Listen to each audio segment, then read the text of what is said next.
And then Steve got it, Steve Harvey. And then, Steve can be kind of standoffish. And I remember that Detroit show between Cat and Steve. And, man, I think Steve was taken back. He was like, whoa, I just came to a show. And then Cat was like, it's a comedy knockout, it's a fight. And then Cat went after Steve. And, it's so weird. Like, to know Steve and Cedric, they're so different. But then they've done so much together. Like, Cedric is like the guy that'll walk in the room, say hi to everybody, very personable, very approachable. And Steve just isn't that guy, and I'm not bad-mouthing Steve in this. He's just not approachable. Like, you can't just walk up to Steve and be like, what's up, man? And you're not going to get that immediate love you get. Steve's going to be like, whoa, hold on. Who are you? Why are you coming up on me? He's that type.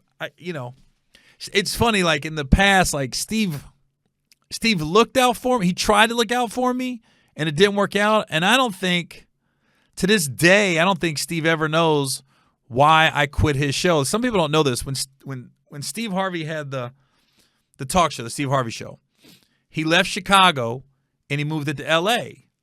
And I remember I went on his show. First, I went on Steve's show to promote my reality show.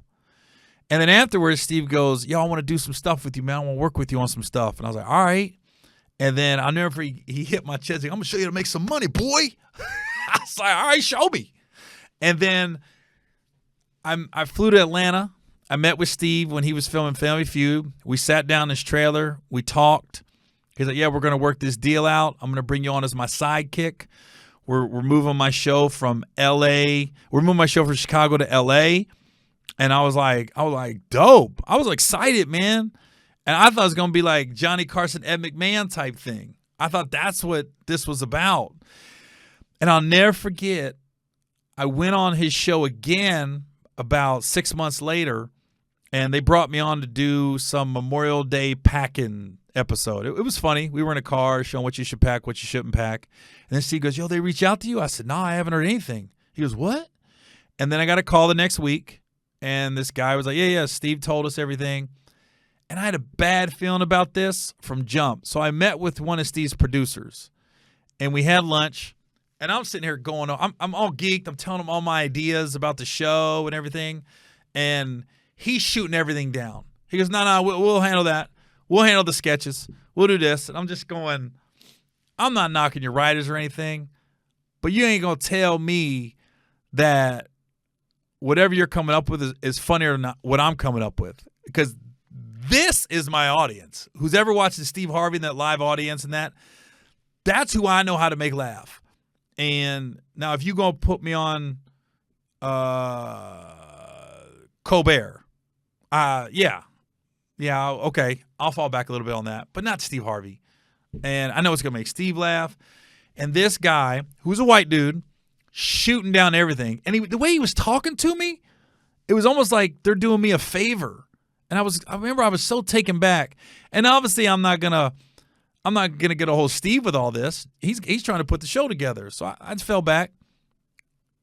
I agreed to do like a 2-week run. We got like 4 months to negotiate my deal. We're not getting no negotiating done. So I come in, and I'm still thinking this is going to be like Johnny Carson, Ed McMahon. I get there, and I got there early in the morning the first day. They got me backstage. I'm behind the stage. Nobody even sees me. And I'm announcing Steve, so I'm like the voice of God. You just hear my voice, but you don't see me. So I did the whole first week, and nobody ever saw me. I was in no sketches. They didn't include me in anything. I just basically went, give it up for Steve Harvey. I announced the guests, and then I just go back to my dressing room, and I sit. We would do like 2 episodes in a day, and I go sit. And I come back out, announce for 30 seconds, and go sit. And I go, this ain't what I thought this was. So then I told him, I said, am I going to do any sketches, anything? And then the next week they put me in a couple sketches, and I got to come out in front of the camera a couple times. And even when I got announced, the crowd was like, oh, snap, get on. And I just remember after the second week, we said, okay, we're ready to negotiate now.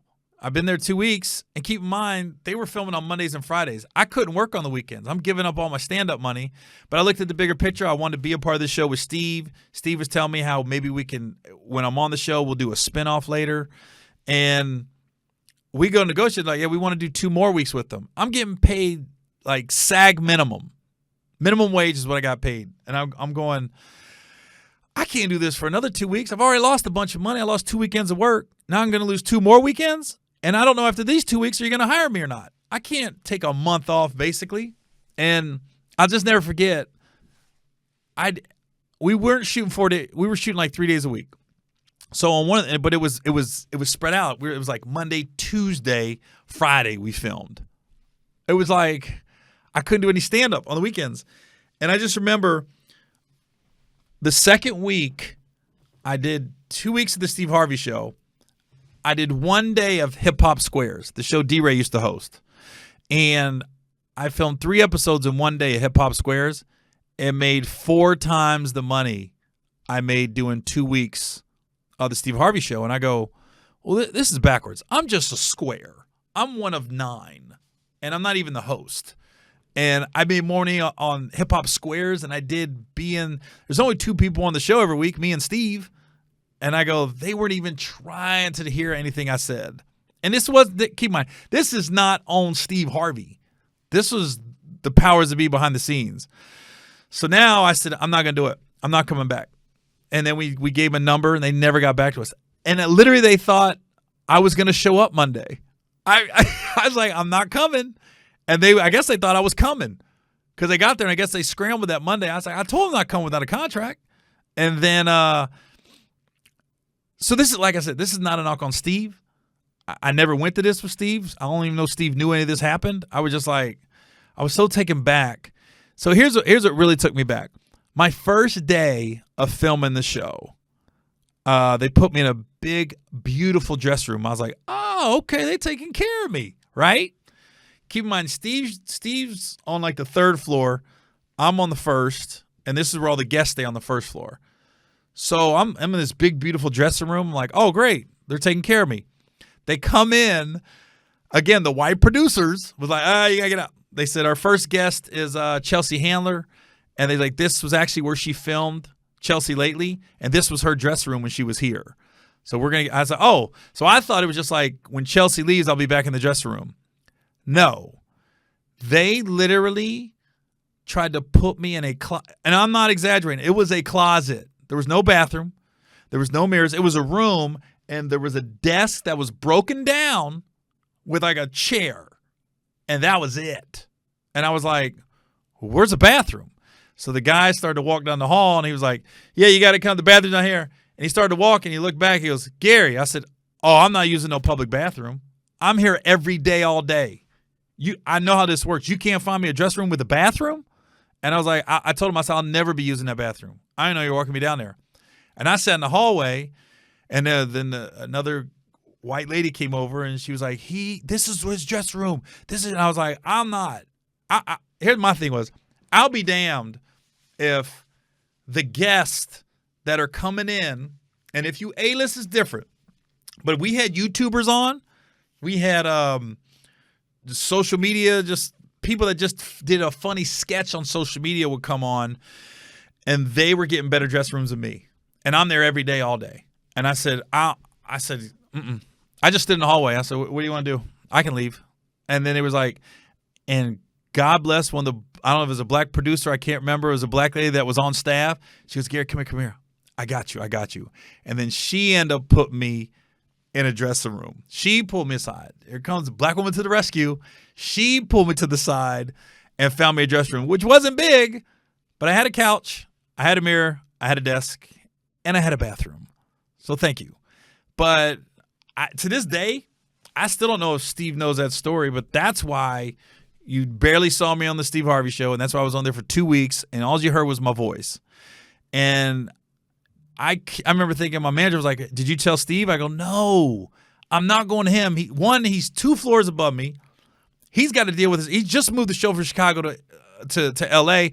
I'm not going to bother him like, hey, man, they ain't taking care of me. Because my thing is like, the producer should have took care of me. The studio should have took care of me. I was just like, I was a little taken back by it. So that's why you never saw me. And that's probably what that's. And I don't know, Steve, if you ever watched the podcast, I don't know, but that's why I never came back to work on that Monday. Was that reason?